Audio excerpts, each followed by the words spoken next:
कि सच्चाई छुप नहीं सकती बनावट के वसूलों से, खुशबू आ नहीं सकती कागज के फूलों से। भाई क्या लग रहा था डिम्पी कि तुम कुछ भी कांड कर जाओगी और बच्चियों का सहारा लेके दुनिया भर की कहानी बना के आद्या के ऊपर इल्जाम लगा के अनुपमा से आद्या को दूर करके अपनी बेटी डिम्पी से दूर होने का बदला पूरा कर लोगी और इतने सालों के बाद किसी को कुछ पता नहीं चलेगा कि तुमने क्या किया। तुम्हें ऐसा लग रहा है वाकई, और ये सब कुछ तुम्हें क्या सपने जैसा लग रहा है, या तुम्हें ऐसा लग रहा था कि अनुपमा इस बात को जानती नहीं है? अनुपमा जानती है कि डॉली ने क्या किया, इसीलिए अनुपमा डॉली को अल्टीमेटम वार्निंग में देती है कि यदि आपने कुछ किया नहीं है तो गलती होने का, या यूं कहें कि गिल्टी का बोझ लेकर क्यों जी रही है। यानी कुल मिलाकर दोस्तों डॉली ने जो कर्म कांड किया ना, उसके कारण अब जाके डिम्पी को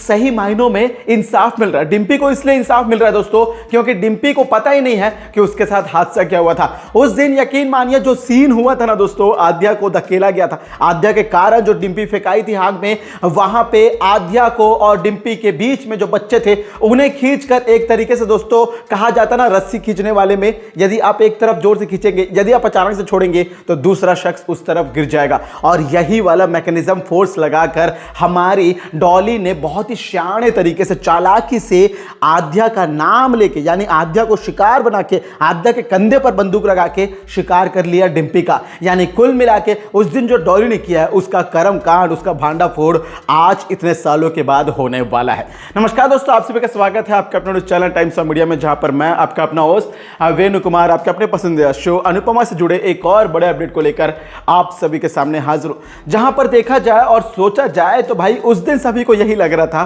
कि जो कुछ भी हुआ है वो सिर्फ और सिर्फ आद्या के बीच में और डिम्पी के बीच में हुआ है। माही ने भी दूर से यही बस देखा था, लेकिन सबको सच्चाई नहीं पता थी क्योंकि माही ने भी पीछे से देखा था कि हुआ क्या था। जहां पर डॉली माही के बीच में खड़ी थी, यानी ग्रहण जिस तरीके से होता है, ये सूरज, ये बीच में कोई और चंद्रमा आ गया, कुछ और यहां पे हमारी पृथ्वी आ गई, तो ये जो ग्रहण वाला सीन हुआ था ना, यहां पे माही खड़ी थी, यहां पे खड़ी थी डॉली, और यहां पे हो रहा था डिम्पी और आद्या वाला कांड। यानी डॉली को, माही को जितना भी दिखा उसमें यही दिखा कि जो कुछ भी हुआ है उसमें आद्या ने धक्का नहीं दिया, लेकिन आद्या और बच्चे के बीच में डॉली ने किस तरीके से इंटरफेयर किया, ये चीजें माही को समझ में नहीं आई थी। यानी कुल मिला के कहना गलत नहीं होगा कि डिम्पी को आग में धकेलने का काम आद्या के द्वारा डॉली ने किया है, और इस बात का गिल्ट लेकर वो आज तक जी रही है। कृष्णकुंज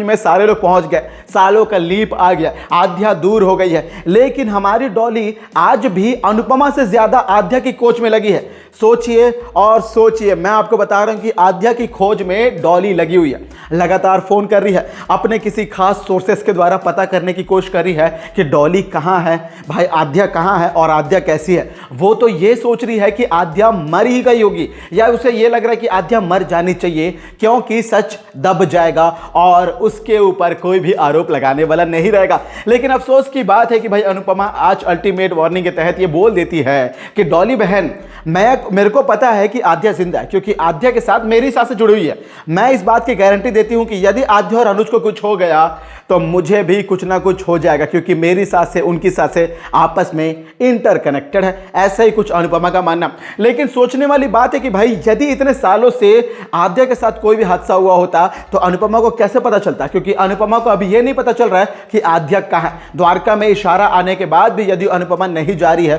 तो सोचने वाली बात है, और यदि अनुपमा द्वारका जा रही है तो यह भी सोचना होगा कि वो आद्या के उसी आश्रम में रहने वाली है और आद्या को नहीं पहचान पाएगी। जी हां दोस्तों, क्योंकि आद्या ने अपना नाम बदल लिया है और आद्या का नाम हो गया राही। आद्या की कहीं ना कहीं थोड़ी बहुत जो फेस कट है वो उम्र के साथ बढ़ते बढ़ते बदल जाता है। ये खुद अनुपमा ने आज पुलिस वाले से भी कहा था, जहां पर पुलिस वाले अनुपमा के सामने आद्या की एक नकली फुटेज को लेकर आते हैं। बोलते हैं कि ये लड़की है जो ड्रग्स के केस में पकड़ाई है और मुझे लगता है कि ये आद्या है, आप ही की बेटी है। जहां पर अनुपमा भरोसा दिखाते हुए बोलती है कि नहीं, ये मेरी बेटी हो ही नहीं सकती है, मुझे पूरा दावा है कि मेरी बेटी ऐसा गलत काम नहीं कर सकती है। और हाँ, मैं मानती हूं कि मेरी बेटी की शक्ल उम्र के बढ़ते साथ सारे बच्चों की शक्ल बदल जाती है, फेस कट बदल जाता है, लेकिन मेरी बेटी का जो माथा है वो बड़ा है, कान के पीछे वाला हिस्सा दबा हुआ है, नीचे होठों के नीचे का ये वाला हिस्सा जो इतना है, और ये जो कुछ रेशियो होते हैं ना फेस के, ये कभी बदलते नहीं हैं। हाँ, ये साइंटिफिकली प्रूवन बातें हैं जो अनुपमा बोल रही है, और ये साइंटिफिकली सभी को पता पता है कि भाई कोई भी कितना भी बड़ा हो जाए,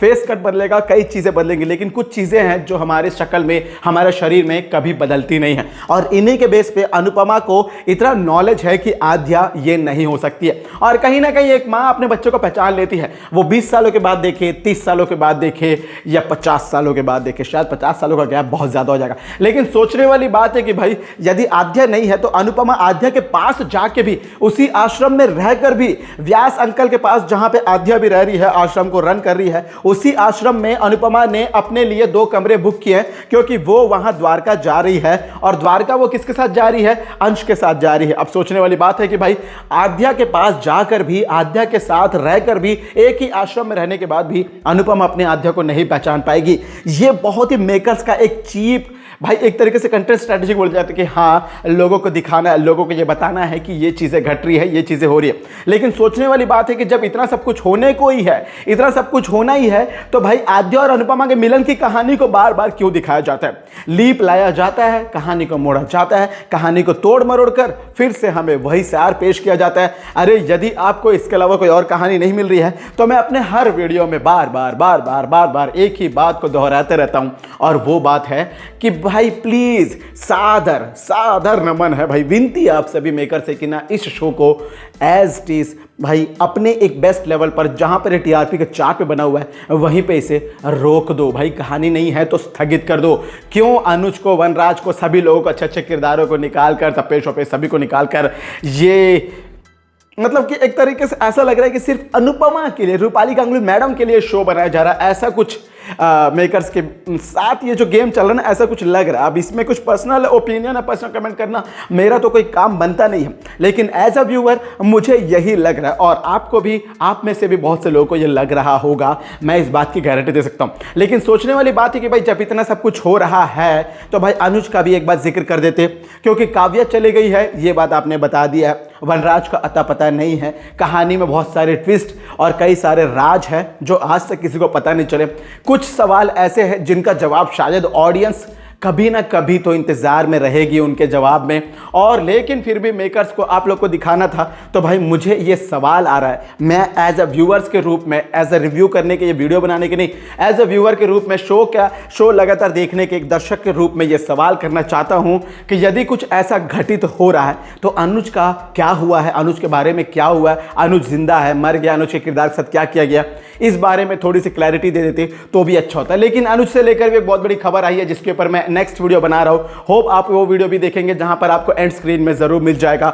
और दोस्तों ये थी आज आपके पसंदीदा शो अनुपमा जुड़ी एक और बड़ी खबर, जहां पे डॉली ने जो कांड किया ना वो पर्दाफाश हो चुका, क्योंकि डॉली ये चीजें खुद ही एक्सप्रेस कर रही है। हमें कुछ करने की जरूरत नहीं है, अनुपमा को कुछ करने की जरूरत नहीं है, किसी को कुछ करने की जरूरत नहीं है। आद्या जिंदा है, मर गई है, इस बात से कोई किसी का नाता नहीं है, लेकिन डॉली गिल्ट पे जी रही है, डॉली अपने आप पे पछतावा कर रही है। तो ये इस बात का प्रमाण है कि डॉली ने कुछ ना कुछ गलत किया। और मैं यकीन बता रहा हूं दोस्तों, उस फुटेज को मैंने बारीकी से वापस देखा इस वीडियो को बनाने से पहले, जहां पर डॉली ने कुछ तो ऐसा किया है, जिस फुटेज को काट के दिखाया गया था उस वक्त में डॉली ने कुछ तो किया जिसकी वजह से आद्या के हाथ से, आद्या के द्वारा, आद्या ने कुछ किया नहीं, लेकिन आद्या का नाम जिस तरीके से आया, उस नाम को यूज करके डिम्पी की मौत हुई है। तो दोस्तों आने वाले एपिसोड के लिए कितने एक्साइटेड, और वीडियो को लेकर कोई ओपिनियन हो तो कमेंट के जरिए जरूर बताइएगा। और अनुपमा से जुड़े सारे अपडेट्स को पाने के लिए सब्सक्राइब कर लीजिए आपका अपने चैनल टाइम्स ऑफ मीडिया को। बाय बाय, टेक केयर, जय हिंद, जय भारत।